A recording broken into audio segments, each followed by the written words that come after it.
நீங்கள் household things cheap and best ப்ரைஸில் வாங்கணும் அப்படின்னா கண்டிப்பாக இந்த பைமோட் ஆப்பை டவுன்லோட் பண்ணி இன்ஸ்டால் பண்ணி பாருங்கள். ஒரு மரத்தின் கிளைக்கு மேலே இருக்கிற பறவைக்கு என்றைக்குமே அந்த கிளை உடைஞ்சிருமோன்னு பயமே இருக்காதான். ஏன்னா அது அந்த கிளை மேலே அந்த பறவை வச்சிருக்கிற நம்பிக்கை இல்லை, தன்னோட ரெக்கை மேலே அந்த பறவை வச்சிருக்கிற நம்பிக்கை.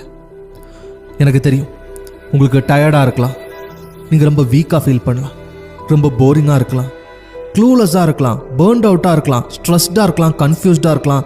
இப்படின்னு நீங்கள் எப்படி வேணாலும் ஃபீல் பண்ணலாம். ஆனால் ஒரு விஷயம் புரிஞ்சுக்கோங்க, என்னைக்காவது ஒரு நாள் நான் சாக தான் போகிறேன்.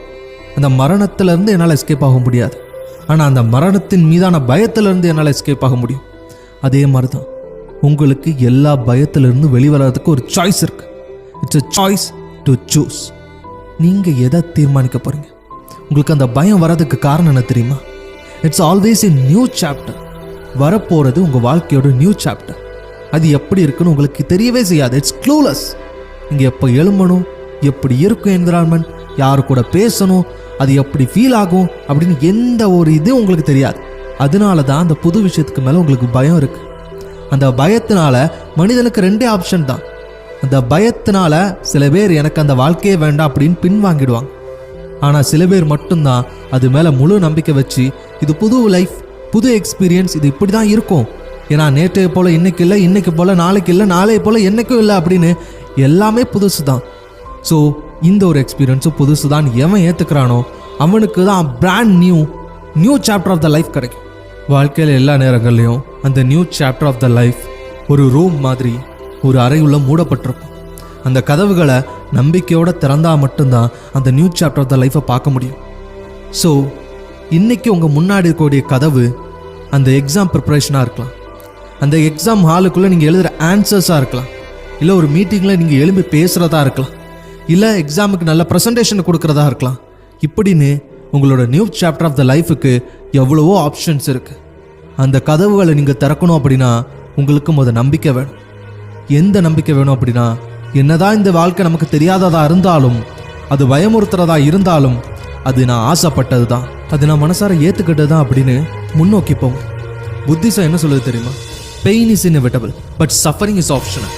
அதாவது இன்னைக்கு உங்களுக்கு ஒரு ப்ரெசன்டேஷன் இருக்குது, 100 பேருக்கு முன்னாடி நின்று அந்த ப்ரெசன்டேஷனை கொடுக்கணும் அப்படின்னா, அந்த ப்ரெசன்டேஷனை கொடுக்கும்போது எல்லாரும் சிரிச்சிட்டா, இல்லை ஒழுங்காக எனக்கு ப்ரெசன்டேஷனை கொடுக்கல அப்படின்னா வலிக்க தான் செய்யும். அந்த பெயின் இஸ் இன்எவிட்டபிள். ஆனால் இந்த ப்ரெசன்டேஷனை கொடுக்கணுமே, என்னால் கொடுக்க முடியுமா அப்படின்னு பயந்து உங்களோட டேர்ன் வரது வர பயந்து நடுங்கி வேணாமா, பின்வாங்கிடலாமா, போயிடலாமா அப்படின்னு நினச்சி பயப்படுறீங்களா? That's called suffering. அந்த சஃபரிங் இஸ் ஆப்ஷனல். நீங்கள் நினச்சிங்கன்னா அந்த சஃபரிங்கை போக வைக்க முடியும். ஏன்னா அது மைண்ட் கேம், பியூராக உங்கள் மைண்டில் தான் நடக்கு. நீங்கள் மேலே ஸ்டேஜுக்கும் போகலை, உங்களோட ப்ரெசன்டேஷன் எந்த விதத்தில் ராங்காகவும் போகலை, ஜஸ்ட் உங்களோட இமேஜினேஷன், உங்களோட மனசில் வரக்கூடிய சிந்தனைகள். ஸோ அந்த ஆப்ஷனலான சஃபரிங்கை எல்லா டைம்லையும் ஞாபகம் வச்சுக்கோங்க. நாளைக்கு எக்ஸாம் வருதா, இன்னைக்கு நான் பயப்படணுங்கிறது ஒரு ஆப்ஷன். அந்த ஆப்ஷன் தேவையில்லை, நீங்கள் பயப்பட வேண்டிய தேவையில்லை. எக்ஸாம் ஹாலில் உங்களுக்கு தெரியாத கொஸ்டின் வரும்போது கஷ்டமாக இருந்தால் ஓகே, ஆனால் வந்துருமோ நினச்சி வருத்தப்படுறது தப்பு. ஸோ இந்த பயம் என்றைக்குமே வேண்டாம். இந்த பயங்கிற ஒரே ஒரு விஷயந்தான் உங்களோட நியூ சாப்டர் ஆஃப் த லைஃப்பை திறக்க விடாமல் தடுக்கிறது. ஸோ இப்போ புரியுதா உங்களோட பயம் எந்த அளவுக்கு மோசமான விஷயம் அப்படின்னு? உங்களோட ப்ரிப்பரேஷன் அது தடுக்கும், உங்களோட ப்ரெசன்டேஷனை தடுக்கும், உங்களோட பெர்ஃபார்மன்ஸை தடுக்கும், உங்களோட க்ரோத்தை மொத்தமாக தடுக்கும். So always remember, every time you have a choice to choose how you gonna feel. எப்படி நீங்கள் ஃபீல் பண்ணுறீங்க? ஃபுல் மோட்டிவேட்டடா, நான் ஆசைப்பட்ட விஷயம் எனக்கு கிடைக்கும்னு தன்னம்பிக்கையோட எவன் வெயிட் பண்ணுறானோ அவனுக்கு தான் ஆசைப்பட்ட விஷயம் கிடைக்கும். ஸோ உங்களோட கேள்வியெல்லாம் ஒன்றா தான் இருக்கும். நான் நம்பிக்கையோட தன்னம்பிக்கையோட வெயிட் பண்ணுறேனா, நான் முயற்சி பண்ணுறேனா, நான் போராடுறேனா, ஐ எம் கிவிங் மை 100%. இல்லைனா என்னோட எனர்ஜியை நான் வரி பண்ணிக்கிட்டோம், ஃபீல் பண்ணிக்கிட்டோம், வருத்தப்பட்டுக்கிட்டோம், அழுதுகிட்டு வேஸ்ட் பண்ணிக்கிட்டு இருக்கிறேன். உங்களால் உங்கள் வாழ்க்கையை மாற்றிக்கிறதுக்காக ஒரே ஒரு விஷயத்தை இப்போ பண்ண முடியும் அப்படின்னு உங்களுக்கு தெரிஞ்சுது அப்படின்னா தயவு செஞ்சு அதை இப்போ பண்ணுங்க. தவற விட்டுறாதீங்க.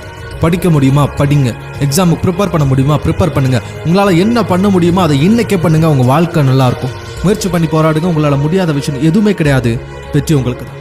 உங்கள் வாழ்க்கை எந்த நிமிஷம் வேணாலும் மாறலாம். அந்த நிமிஷம் இந்த நிமிஷமாக கூட இருக்கலாம்.